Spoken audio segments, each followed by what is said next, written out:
Welcome back, ladies and gentlemen, to some more Doki Doki Literature Club. So we are about to share our poems. Now let's know how close she's gotten to me. Hastily slides herself a good 12 inches away from me. Alright, I guess I'll stop here. I close the book and hand it towards Natsuki. You're just giving it back? Don't you want to know what happens? Yeah, but Monica just said, don't be dumb. Just take it home with you. Is that really alright? I say that mostly because I really didn't plan on using my spare time to read this. Well, of course. It would take forever to finish if you didn't take it home. Just think about... sorry, that one before tomorrow. Sorry, so we can start the next one. And if it gets bent, I'll kill you. By tomorrow? I only got partway through the volume so far. Might fall behind on some shows if I try to get through this. Oh, you got plenty of... You're in high school, you have plenty of time. You have plenty of time. Huh. Then again... Yeah, like, I used to watch so much anime. And now I can, like, only focus on one or two shows. Lately I've been watching JoJo. Anyway, we should show my phone first. Why don't we start with Monica? How's the writing going? Alright, I guess. I'll take that. As long as it's going not bad, I'm happy that you're applying yourself.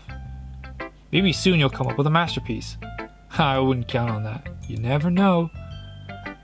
You want to share what you wrote today? Sure, here you go. Alright. I like it. Really? A lot cuter than I expected.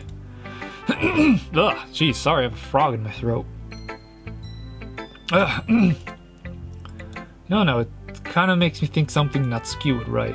And she's a good writer too. So take that as a compliment. Aha, if you say so. Yep. Any chance you have read anything by Shel Silverstein? I have actually. Like, Edge of the World.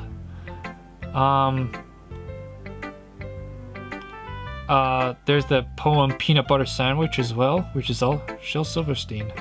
Eh? Maybe a long time ago. He's famous for telling all kinds of stories with just a few simple words. Yeah, I guess he's a I guess he's a contemporary of Dr. Seuss. Funny, endearing, or even sad. Sometimes they're only a few lines long. They might even feel like they're written for kids, but you think about them. They can express your views on the world that would apply to anybody. I see. So you're basically saying that Natsuki is kind of like that. Sort of. Except maybe she's not an expert. But you probably wouldn't find much filler in her poems. They might be easy to write, but they're super challenging to get the meaning through. So I can see why it would be your kind of poem to explore. But anyway, you want to read my poem now? I like the way this one turned out. I hope you do too. Yeah, it's the same as last time as well. So, save me. The colors, they won't stop. Bright, beautiful colors. Flashing, expanding, piercing. Red, green, blue. An endless cacophony of meaningless noise. The noise, it won't stop. Violent, grating waveforms. Squeaking, screeching, piercing. Sine, cosine, tangent. Like playing a chalkboard on a turntable.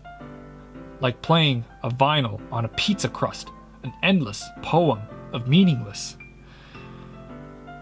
Load me. The hell? Load me? Interesting. I didn't notice that last line. More abstract than the last one. I guess it's just the way I write. Sorry if you don't like it. I never said that. Just the kind of thing I've really never really seen before, I guess. Kind of like playing with my space on the paper. Choosing where and how to space your words can totally change the mood of the poem. It's almost like magic. I guess. It's just a different inflection, different emphasis on words and timing. And, you know, poems are art is completely subjective. So, you know, Monica's writing tip of the day. Sometimes you find yourself facing a difficult decision. When that happens, don't forget to save your game. You never know what might change your mind. Or when something unexpected may happen. Wait, is this even a tip about writing? What am I even talking about? That's my advice for today. Thanks for listening. She says the same thing. I'm gonna show Yuri next. Let's see what you have written for today. Well done, your skills are already improving. Coming from you, that means a lot. It's nothing. Just happy to help, Phil. I know you're new to this. Don't worry so much if it seems like you can't get your poem to feel perfect. You don't need to be afraid. Be a little more daring. Metaphors can go a long way. Don't feel like you need to work your brain like a bunch of gears. Try letting your mind wander through your feelings. Write down the things you see and hear. That's one way to truly enable your reader to see into your mind. It's very intimidating. It's a very intimate exercise. I see. That's certainly a very interesting technique. Thanks for sharing.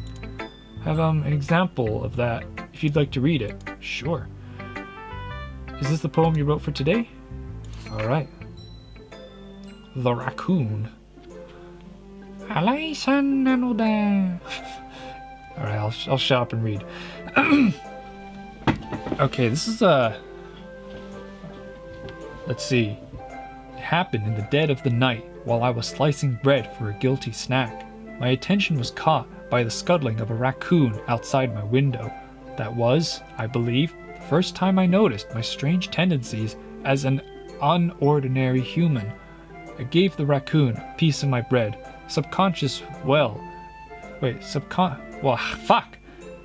I gave the raccoon a piece of bread, my subconscious well aware of the consequences, well aware that a raccoon that is fed will always come back for more. The enticing beauty of my cutting knife was the symptom. The bread, my hungry curiosity. The raccoon, an urge. The moon increments its phase and reflects that much more light. The moon increments its phase and reflects that much more light off my cutting knife. The very same light that glistens in the eye of my raccoon friend. I slice the bread, fresh and soft. The raccoon becomes excited. Or perhaps I'm merely projecting my emotions onto the newly satisfied animal. The raccoon has taken to following me. You could say that we've gotten quite used to each other. The raccoon becomes hungry more and more frequently, so my bread is always handy. Every time I brandish my cutting knife, the raccoon shows me its excitement. A rush of blood, classic Pavlovian conditioning. I slice the bread, and I feed myself again. Not feel myself again. I was a little more daring with this one than yesterday's. I can see that. It's a lot more metaphorical. I don't know if it's my fault, but I can't begin to imagine what this poem is about. It's about a raccoon. Or is it about the metaphorical raccoon? Some kind of odd habit. Hush, that's interesting. She writes about knives and she has an affinity for knives. I think it's something that different people can relate to in their own way. Usually, I wanted to express the way I feel to indulge in my more unusual hobbies. It's the sort of thing I usually force to keep to myself, so sometimes I enjoy writing about them. Why do you keep them to yourself? Because they're embarrassing, and people would make fun of me. Don't you have anything like that, Marlowe? Well, I guess I do. Like, I love moe anime. I love Yuri Yuri. It's one of my favorite anime. And I'm unapologetic about liking it. That and Yuyushiki. I love moe anime sometimes. If done well. I feel like everyone has a little something like that. The best thing we can do is respect each other and our individualities. Even if it's difficult sometimes, and some things make us uncomfortable. After all, if I hadn't learned to embrace my own weirdness, I would probably hate myself. I might be ranting a little by now, but I'm glad you're a good listener. Yeah man, embrace your weirdness. Because being normal is overrated. Okay, so I specifically wrote the poem, this day's poem, for Natsuki, so let's see how she takes to it. Natsuki reads my poem. She glances at me, back at the poem. By now she must have read it more than once. Aren't you supposed to be bad at this?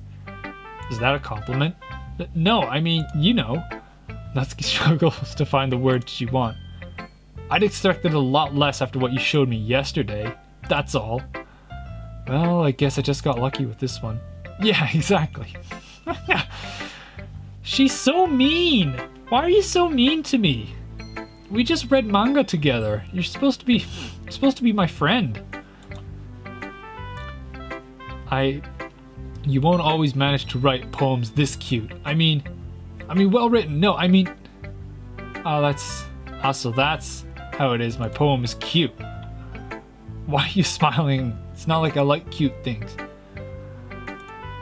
Huh, read it again. Reading it again, I decided it's not so great after all. It's too cute and Doki Doki. It would only impress, girls who like these kinds of things. Aha. For some reason, Natsuki is incredibly easy to see through. Well, anyway, you're gonna read mine now, right? Judging by your taste, you probably like it a lot. You probably learned something too. Don't forget who the real pro is. Ah yeah, Amy likes spiders. You know what I heard about Amy? Amy likes spiders. Icky, wriggling, hairy, ugly spiders. That's why I'm not friends with her. Amy has a cute singing voice. I heard her singing my favorite love song. Every time she sang the chorus, my heart would pound to the rhythm of the words. But she likes spiders. That's why I'm not friends with her. One time, I hurt my leg really bad. Amy helped me up and took me to the nurse. Fuck! One time, I hurt my leg really bad. Amy helped me up and took me to the nurse. I tried not to let her touch me. She likes spiders, so her hands are probably gross. That's why I'm not friends with her. Amy has a lot of friends. I always see her talking to people. She probably talks about spiders. What if her friends start to like spiders too? That's why I'm not friends with her. It doesn't matter if she has other hobbies. It doesn't matter if she keeps it private. It doesn't matter if it doesn't hurt anyone. It's gross. She's gross. The world would be better without spider lovers. Sorry, Peter Parker. And I'm gonna tell everyone. Don't do that. Quite a bit longer than yesterday. Yesterday's was way too short. I was just warming up. Hope you didn't think that was the best I could do. No, of course not. Anyway, the message is pretty straightforward in this poem. I doubt I have to explain it. Sometimes you can explain complicated issues with much simpler analogies, and it helps people realize how stupid they're being. Yeah, I agree. Like anyone who would agree that the subject of this poem is an ignorant jerk. It's funny because most of the time when you read poetry, you're assuming that the author is the subject. And that's why I projected this false image of her, like, oh, she's a real jerk. Yeah. Of course. It's about how everyone thinks that doesn't matter. It can be about anything. I wrote it because I wrote it to be easy to relate to. Everyone has some kind of weird hobby or guilty pleasure. Sometimes that you're afraid if people find out, they'd make fun of you or think less of you. That just makes people stupid. Who cares about what someone likes? As long as they're not hurting anyone and it makes them happy. I think people really need to learn to respect each other for liking weird things. Oh, that's funny. Yuri wrote something about something similar today. Huh? Did she say Yuri? Yeah. She said her poem was about an unusual hobby of hers. I don't really get it, but she said something similar to you. That people shouldn't make each other feel insecure about those things. Yeah, well, they inevitably wrote something about the same subject matter. Yeah, if you have weird hobbies, embrace it, man. What's a weird hobby of mine? I guess weird games like this. Actually, shit movies. B movies. I love B movies. So that's why, and I'm glad I found a circle of friends who appreciate the same taste, who have the same similar taste. But man, like anybody else, it's like, why? Why do you watch shit movies? Anyway, I don't like writing unless there's a good message to take away from it. Like conveying emotions is important. But I want people to think, not just feel. Remember that. I'm gonna write a good one for tomorrow too, so look forward to it. Alright, last one. Ooh, I like this one, Marlowe. It has nice feelings in it. Still though, your tone makes it sound like your tone makes it sound like you like yesterday's poem better. I guess you caught me. Sometimes you know me a little too well for my own good. Well, don't just try to be nice about it. If I'm doing a bad job, I'd rather hear it. No. I still like this one, I promise. You know I wouldn't lie to you, Marlowe. Never ever. Yeah, I guess so. What made yesterday's poem so great compared to this one then? Well, I guess I'm not very good at figuring out if poems are good or bad. But that's why I just go by my heart. Yeah, I guess that's good. Sometimes if you don't like something, if you like or dislike something, you don't owe anybody an explanation as to why. Then again, I guess conveying feelings is a pretty important part of this whole thing. Honestly, I don't even know what kind of writing you like in the first place. Yeah, me neither. I think she likes romance. Why don't you at least try to give some thought? Oh, you want to write something for me? That's so sweet. Yeah, right. But you're always thinking about other people. You need to think about yourself once in a while. If you don't, you might end up getting hurt at some point. Well, I don't really know what you mean, but I'll keep in mind. Well, whatever. Anyway, let's see. I guess I like happy poems. Wait, sometimes I like sad poems too. Sometimes a little of both. There's a word for that, right? Isn't it ambivalence? The word I'm looking for is bittersweet. Well, I was gonna say ambivalence. I like things that are happy and things that are sad. Happy and sad. Can't see you liking anything sad, Sayori. Well, I like happy the most, but sometimes when you have a little rain cloud in your head, a sad poem can give the rain cloud a little hug and make a nice happy rainbow. That was unexpectedly poetic. It is? You've been getting better at expressing my feelings after all. Thanks, Marlowe. I should go write that down then. You read my poem now, okay? Bottles. Alright, dramatic reading time. I pop off my scalp like a lid of a cookie jar. It's the secret place where I keep all my dreams. Little balls of sunshine all rubbing together like a bundle of kittens. I reach inside with my thumb and forefinger and pluck one out. It's warm and tingly, but there's no time to waste. I put it in a bottle to keep it safe, and I put the bottle on the shelf with all other bottles. Happy thoughts, happy thoughts, happy thoughts in bottles, all in a row. My collection makes me lots of friends, each bottle a starlight to make amends. Sometimes my friend feels a certain way. Down comes a bottle to save the day. Night after night, more dreams, friend after friend, more bottles. Deeper and deeper my fingers go, like exploring a dark cave, discovering the secrets hiding in in the nooks and crannies, digging and digging, scraping and scraping. I blow dust off my bottle caps. It doesn't feel like time elapsed. My empty shelf could use some more. My friends look through my locked front door. Finally, all done, I open up, and in come my friends. In they come in such a hurry. Do they want my bottles that much? I frantically pull them from the shelf, one after the other, holding them out to each and every friend, each and every bottle. But every time I let one go, it shatters in the tiles between my feet. Happy thoughts, happy thoughts, happy thoughts in shards all over the floor. They're supposed to be for my friends who aren't smiling. They're all shouting, pleading, something, but all I hear is echo, echo, echo, echo, echo inside my head. Yeah, there's that balance between happy and sad again. Holy crap, Sayori, you really did write this? course I did. Didn't I tell you yesterday I was gonna write the best poem ever? Yeah, but I mean, I didn't expect something like this coming from you. Monica taught me a whole lot, and I've been really in touch with my feelings recently. It's almost kind of creepy. It is creepy. Foreshadowing. Maybe because I'm so used to seeing you being cheerful.